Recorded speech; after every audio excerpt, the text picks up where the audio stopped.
Hey everybody, welcome back here to A Place to Heal. If you've never been here before, my name is Marie. I am a naturopath. I am an herbalist. I am a massage therapist, a detoxification specialist, among other things. If you're ever interested, all my links are always below this video. And if you're ever wanting to look at my creations and the herbs and stuff that I make, you can always go to our website at aplacetoheal.store. All right, so now that we got that out of the way, I want to say a few things before we get started on this video. If you're looking for a quick, give me the answers, just tell me what it is, this is not that video, okay? This is gonna be a long video. It's gonna be an educational, for fun purposes only. And I need you guys to bear with me because we're going to go down some rabbit holes. And second of all is I am sick. So I just went grocery shopping long enough to catch whatever crud this was that's going around. So my ears are itching and I've got my tea. So in case I start coughing, so bear with me. Okay. And be kind, but please go down this rabbit hole with me, okay? Because there's certain things that I have to tell you before we head down that rabbit hole, or otherwise you're just not gonna understand. So as I said, this is not one of those, give me the details video and let's move on. It's not. You're just get yourself a cup of coffee, a cup of tea or whatever, and sit down and I will try to explain some things to you. Okay, so the first thing I want to explain to you is, because I know at the end of this video, I'm going to have people that are going to comment down below and go, we need the research on this. I need you to give. Okay, this is not one of those videos either. Okay, you guys have got to understand that we have gotten to a point where, number one, research is tainted. Okay, they're going to do research however they want to do research and make the answers come out the way they want to make it out to be. So research is no longer, very few research is any good anymore. Okay, number one. Number two, there are people that have worked for organizations and other places like that, very hush-hush organizations that are willing to talk. The problem is they are not willing to come forward. Okay, because it not only gets me in trouble, it gets them in trouble. And I'm not, I'm not doing one of those episodes like, I work for the FBI, kind of things. This isn't that. Okay, but it is the truth. Okay, sometimes you are only given the truth as to what you can handle and as you need to hear it. Okay, for instance, okay, and this is just a for instance, I don't know this to be true, but this is just a for instance. A celebrity might die of, let's say they opened him up, they did the autopsy and they found tons of worms in his heart. And all you're going to hear is this celebrity died from a heart attack. They're not going to tell you the real stuff. It's not going to happen. Okay, you don't need to hear that. And they don't need to tell that. So it's on a need to know basis, okay? So you're getting the story, but you're not getting the full story. I'm going to try to give you kind of the full story here. Okay, so you have to stop asking for research and documentation because sometimes we can't divulge that. Okay, and that is what this video is sort of. Okay, because the information was given to me, I witnessed it, and I cannot say where I witnessed it or who gave it to me. Okay, so simple enough. All right. So, but as before, this is for entertainment purposes only. Okay. So, the next thing I want you to know is that the body protects you from bacteria. Okay. It does everything that it can to protect you from bacteria. We're going to start with something as simple as a pimple. You have a huge lymphatic system underneath your face, and that pimple is the smallest type of bacteria encapsulation. Okay, so the body will encapsulate this bacteria It's got bacteria, it's got pus, it's got blood. Okay, and it's going to encapsulate it so that it doesn't run into all of your lymphatic system. So what most people do is, of course, they pop the pimple and then it spreads because you're spreading the bacteria. And the reason it was encapsulated was so that wouldn't happen. Okay, so we're going to go one more up, which is boils. Okay, a lot of people get boils in their groin area, especially their legs. This is an area where there is a lot of lymphatic fluid. Okay, so that lymphatic fluid gets dirty. There's a lot of bacteria from parasites and foods and stuff that we eat. And a boil would form. Same thing, the body steps in. It says, let me encapsulate it so this bacteria doesn't spread into the organs. Okay, so what do people want? They want to pop that boil. Let's pop it. And it spreads the bacteria. Okay, so it's trying to save your life is what it's doing. Okay, so we're going to take one step further. Instead of it calling a pimple or a boil, we're going to call it a cyst. Okay, we're going to call it a tumor. Okay, same thing happens when this bacteria keeps building up and building up and building up. It gets bigger and bigger. Okay, that's where tumors are formed. Okay, they'll go through your colon and they'll see pull-ups. Okay, and they want to slice them. They want to take them out. They want to go in and they want to dissect tumors to see if they're cancerous. Okay, this is more harm than good because now you're opening this up. You've got this beautiful little capsule that your body has created because these diseases, okay, are not. They're not bad. What they're doing is they're screaming to you and they're sending you a message saying, hey, I'm trying to save you. I'm trying to save your life here. You know, pay attention, do something about it. So it's encapsulating them. So what they're doing is they're going in and they're opening it up and they're spreading this bacteria. Okay, that has gotten overgrown. This is going to be a very raw video, very down to earth. You can tell I'm not wearing makeup or nothing. So put your goggles on. Put your boots on and we're going to start heading down the rabbit hole.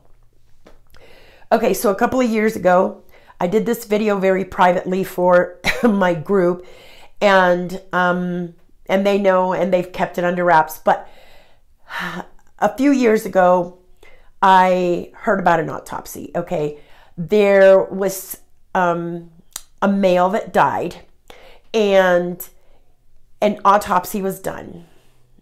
Okay, and what everyone heard was that this male died from a kidney disease. Okay, so I thought it was weird.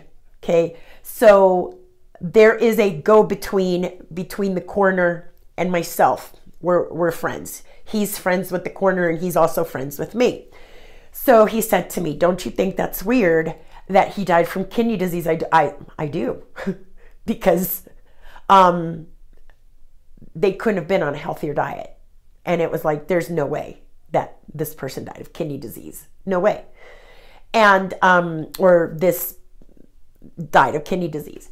And he said to me, I'll get back to you on the autopsy. So when he got back to me on the autopsy, he goes, you're not going to believe this, but the reason that the kidney disease came into play was because the kidney filters, because there's a bunch of tiny little kidney filters in the kidneys, were packed, jam-packed with pinworms. So I was like, is that right? Ding, ding, ding. My spidey senses were like, what? Okay, beautiful nugget was just put in my hand. That's when I put on my goggles and I put on my boots and I said, I'm diving down the rabbit hole. Okay, so I'm going to give it to you step by step so we can get to the conclusion and you can find out what I found out. Okay, so I started researching pinworms because, as you know, I had kidney disease and I'm like, hey, I did a bunch of parasitic cleanses and I was able to get rid of my kidney disease. So now I'm thinking, hey, was it that or was it this or what was going on that I actually got rid of it all? So as I headed down, I started to find out that pinworms are more prevalent than anything else that you could think of. I mean, they're neck and neck with liver flukes, but pinworms are everywhere. So these pinworms lay eggs, and these eggs are, they're see-through. They're so microscopic that you can't even see them. So let's say you go to Walmart, you use a toilet seat, or, you just go anywhere. You're shopping, grocery shopping, and you're scanning stuff, or you're even touching anything off a shelf. Yes, new fears unlocked. And the next thing you know, you get these eggs on your hand, or you just breathe them in. You're over at a friend's house. They have animals. They have dogs, cats, dogs, whatever. And you breathe them in, and they go into your system. It takes about 2 months for them to hit your small colon. Once they hit your small colon, they start to hatch. Now, the second thing I found out is that pinworms are size dependent. Okay, so they grow to size to their environment.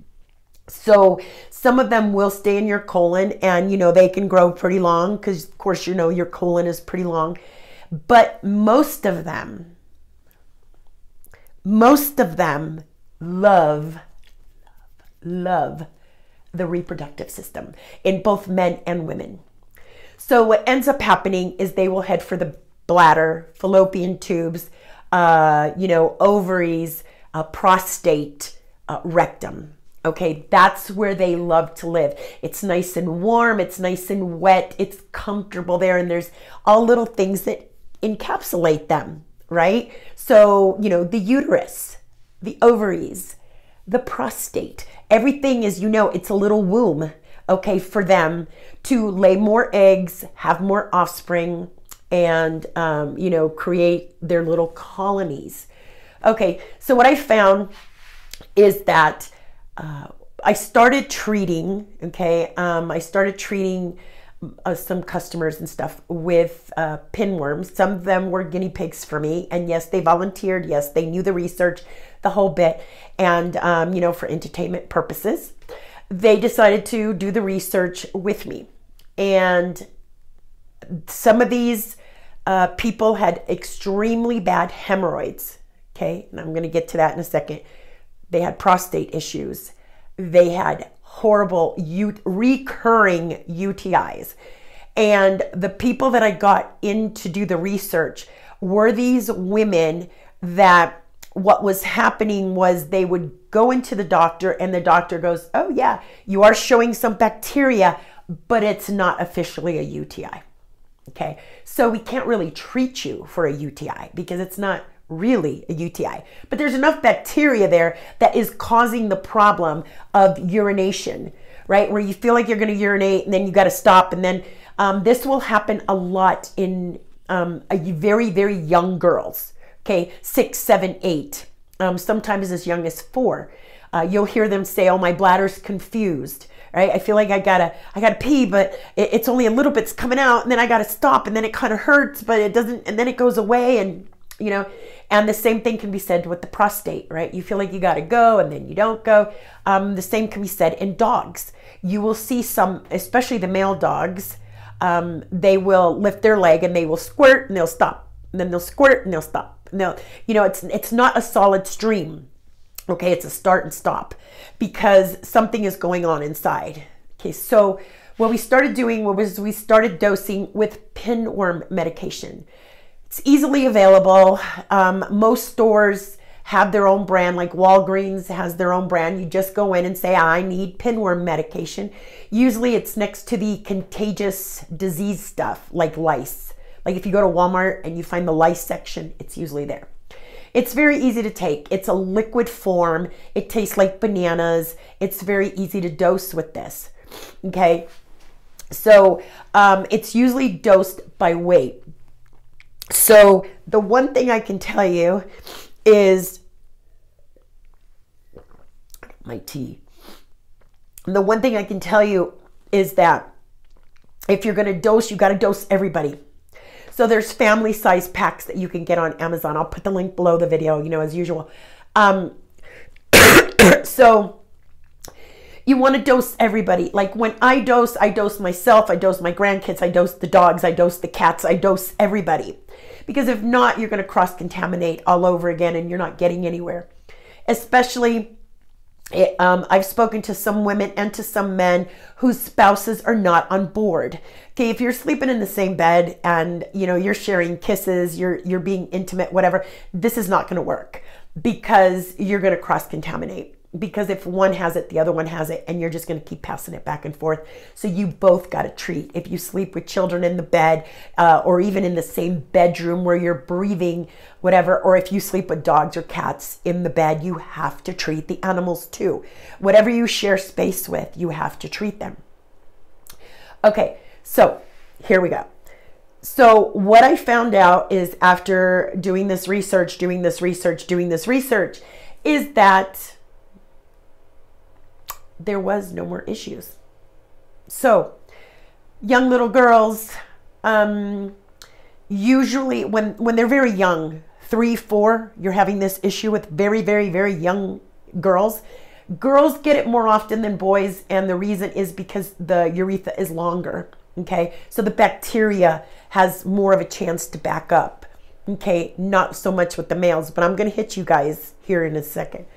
So these worms will go to live in your uterus, your ovaries, your bladder, okay? And that's what causes that bacteria. It causes enough bacteria where it's interfering with problems, but it has to get to such a point where they create such a colony because they're defecating, urinating, everything else in there, laying more eggs and causing blood, causing mucus, because it's got to start encapsulating that stuff, right? You start getting cysts because it's encapsulating it, and it starts causing all these issues, but not enough to show up on these tests as a UTI. So if you have recurring UTIs, guaranteed you have a problem with that, okay? The next thing that we're going to do is we're going to hit the men. So what happens with the men is they get into your urinary tract. They start causing problems. One of the first problems you're going to feel is the stop and go streams, the needing to urinate but not wanting to urinate, you know, the having to but can't, that kind of stuff. Okay, so they like to travel into the prostate.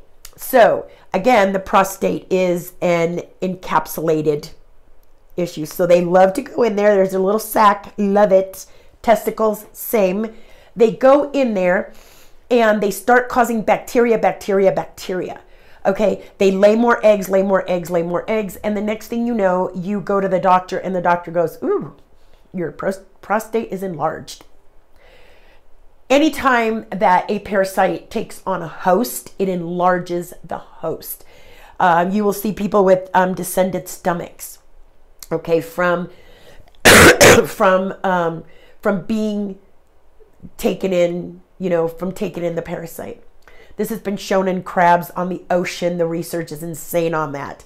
Where the little fat crabs with the little fat bellies are the ones that are full of parasites. The skinny ones that are closest to the ocean do not have any parasites, or very little. The more you have, the more you expand. Okay, because they're always asking for more food. They need more food for their offspring. So with men, the prostate will enlarge. Now, in the body, when you have enough bacteria of this bacteria that builds up, it's going to eventually turn into a cancer. It has to, okay? And I don't see cancer as, to me, it's not just a word.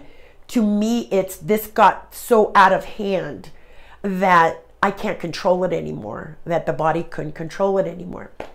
Okay, so the last thing I want to hit is the hemorrhoids.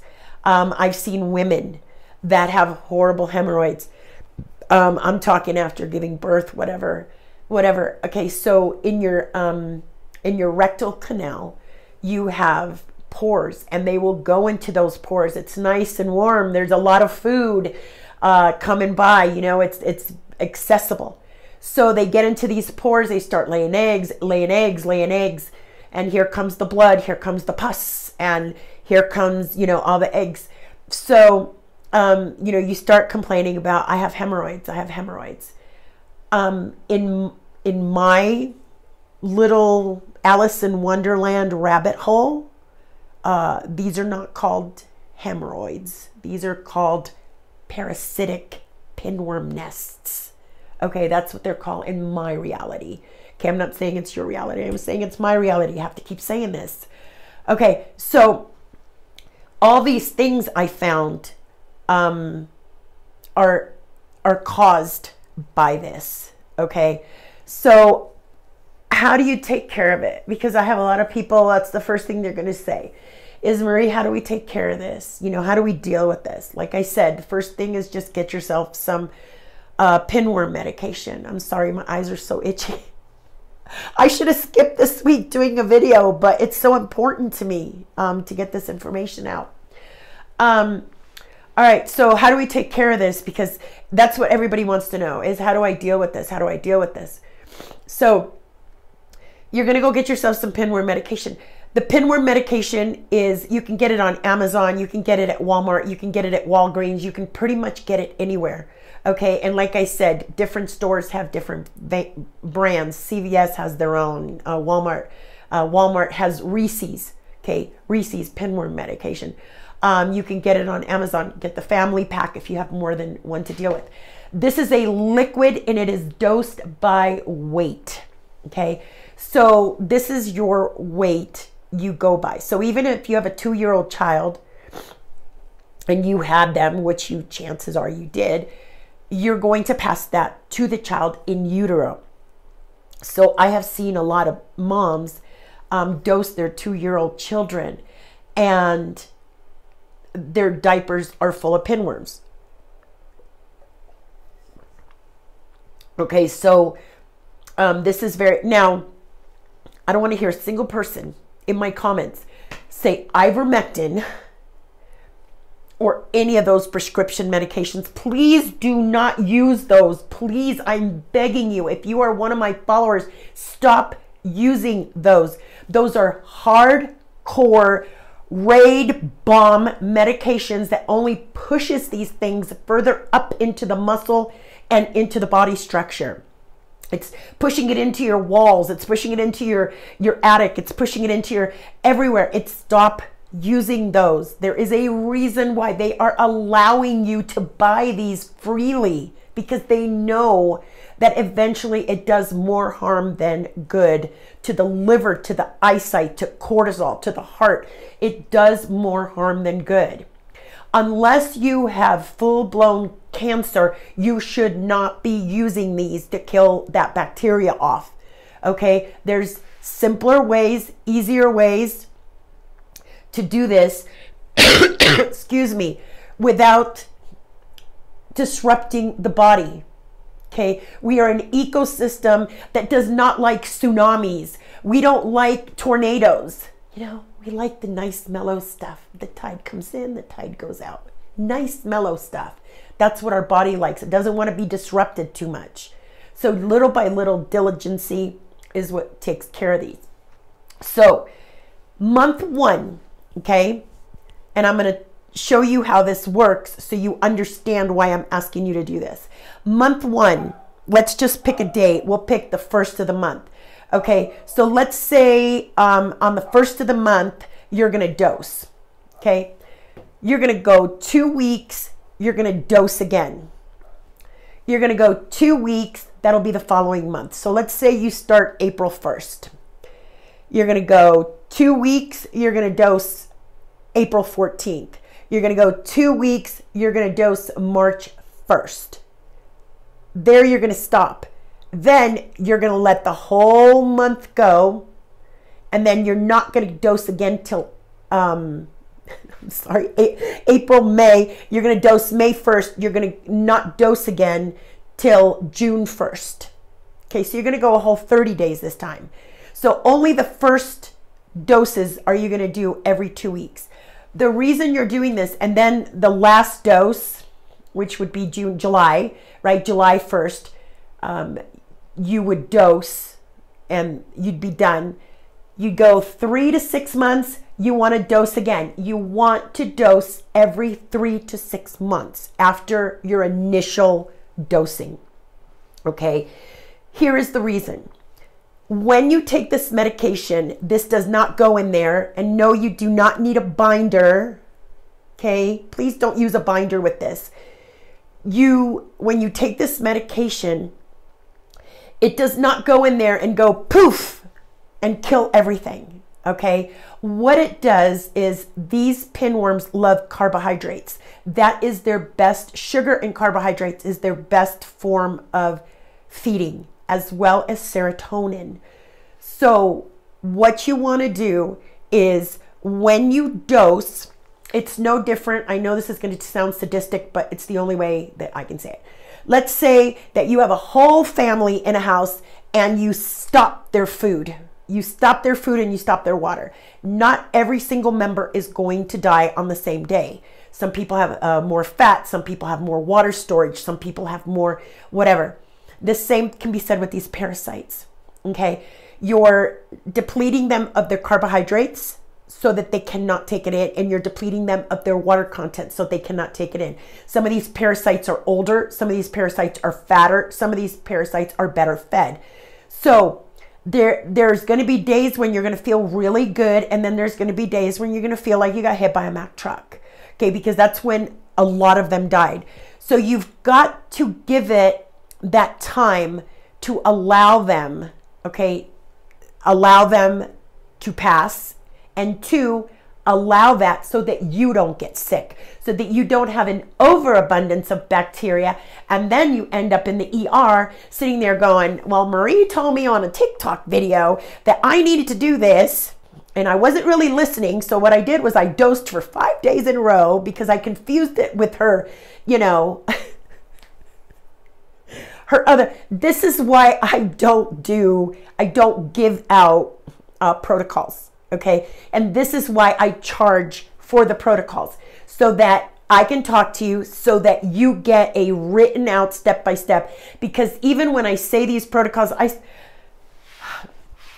listen, I did a castor oil protocol, simplest protocol ever on the face of the planet. Okay. 5 pills every single night for 5 nights. And for some reason, there must have been 5,000 people that could not get that. It's like, do I take all 15 pills? And no. So it's very hard for me to give out these protocols. Okay. So this is what I'm going to say. I'm going to say it one more time and break it down. Okay. Let's start with April 1st. April 1st, you are going to take your dose. Dose 1. Numero uno. Dose 2, you are going to take on the 14th, 2 weeks later. Dose 3, you are going to take May 1st. Okay? Stop. Dose 4 is not going to be until June 1st. Dose 5, July 1st. This is a 5 dose that long. Now, you took your last dose in July. You're good. August, September, October, you're going to do a dose again. Just one dose, October 1st, that's it. November, December, January, one dose again. February, March, April, one dose again. You don't ever have to go back to that initial 2-week dose. Okay, so it's that simple. So we dose here in my family every 3 months. Usually in my group, they dose every 3 months because we have found out how prevalent these things are. So, do I have them? That's what everybody wants to know. How do I know I have them? You have them. That's how serious it is. You have them. To some extent or another, you have them. Have they built up enough to cause a lot of bacteria? Probably not yet, depending on when you got the eggs, but chances are it's going to happen. If you have a lot of UTIs, you have them. If you have prostate issues, you have them. If you have urinary tract infection issues, you have them. If you have issues with stop and start urinate streaming, you have them. If you have floaters, you have them. Okay? If you're having headaches, if you're having teeth grinding, if you're having problems going to sleep, during the full moon, right around the full moon, okay, because that's when they come down to eat serotonin, okay, because they need that serotonin to keep laying. If you have anal itching, okay, any type of anal itching whatsoever, that is, if you have little feelings where it feels like somebody has taken a little needle and shoving it into your nose and it feels like somebody's poking you with a little needle, you have them, okay? So this is all indications of, this is just some, okay, of the indications, but chances are you have. I have never, ever said, none of my clients ever, hey, I took the medication and nothing happened. Never. It's always, oh, the mucus that is coming out. Oh, okay, next question. And I'm going to try to end this because I know it's 30 minutes. I'm sorry. My dog's losing his mind. Sorry. So the next thing that people ask are, do they come out alive? Okay, I'm going to say 96% of the time, no. But there is a percentage of the time, my UPS guy must be here because that's the only time he goes crazy like that. 4% of the time or 5% of the time, yes, they do come out wiggling. Okay, that's all I can tell you. Sorry, just don't freak out. But sitting there and saying, a lot of people sit there and say, oh, Marie, I can't do it. I can't do it. I just can't. There is no way. Yes, you can, and you have to, because if this bacteria builds up too much, that encapsulation gets bigger and bigger and bigger, and eventually it turns into a cyst, and eventually it will turn into something worse. All right, there you go. That's what I got for you today, and I even did it sick. So that's how important and even with my dog losing his mind in the background, I had to get you this information because it was ever so important for you to know. All right, we will see you next week, and hopefully I'm better by then. But stay happy, and I'm going to keep you bringing information to keep you healthy. Make sure to subscribe and follow me. I'm here every single Friday, 6 p.m. Standard Mountain Time, which is New Mexico time. All right, see you then. Bye-bye.